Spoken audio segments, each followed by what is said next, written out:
شروع کرتا ہوں اللہ تعالیٰ کے ان بابرکت ناموں سے جو کن فیکون کا مالک ہے۔ اعوذ باللہ من الشیطان الرجیم، بسم اللہ الرحمن الرحیم۔ معزز سامعین، میں سید ندیم حیدر اپنے YouTube channel Islamic knowledge SNH کے ساتھ آپ کی خدمت میں حاضر ہوں۔ آج آپ لوگوں کے لیے جو ویڈیو پیش کرنے جا رہا ہوں اس کا تعلق سورہ البقرہ کی آیت نمبر 275 سے لیا جا رہا ہے، جس میں اللہ تعالیٰ نے ناحق قتل کرنے پر قصاص کا حکم دیا۔ آئیے آگے چلتے ہیں سورہ کی طرف اور دیکھتے ہیں مزید اس حوالے سے کیا بات بیان کی گئی ہے۔ اعوذ باللہ من الشیطان الرجیم، بسم اللہ الرحمن الرحیم۔ یا ایہا الذین آمنوا کتب علیکم القصاص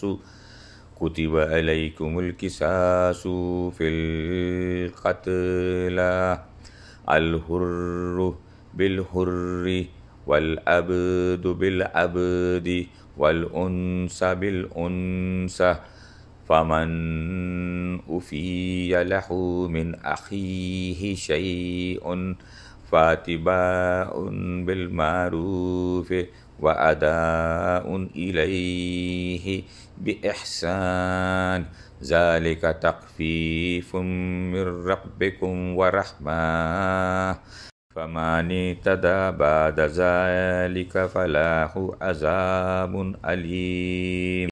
اے ایمان والو، جو لوگ جان بوجھ کر ناحق قتل کر دیے جائیں ان کے بارے میں تم پر قصاص کا حکم فرض کر دیا گیا ہے۔ آزاد کے بدلے آزاد، غلام کے بدلے غلام اور عورت کے بدلے عورت ہی کو قتل کیا جائے۔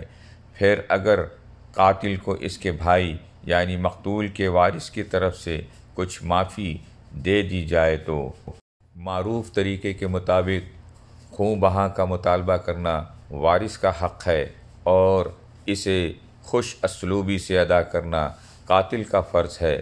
یہ تمہارے پروردگار کی طرف سے ایک آسانی پیدا کی گئی ہے اور ایک رحمت ہے۔ اس کے بعد بھی کوئی زیادتی کرے تو وہ دردناک عذاب کا مستحق ہے۔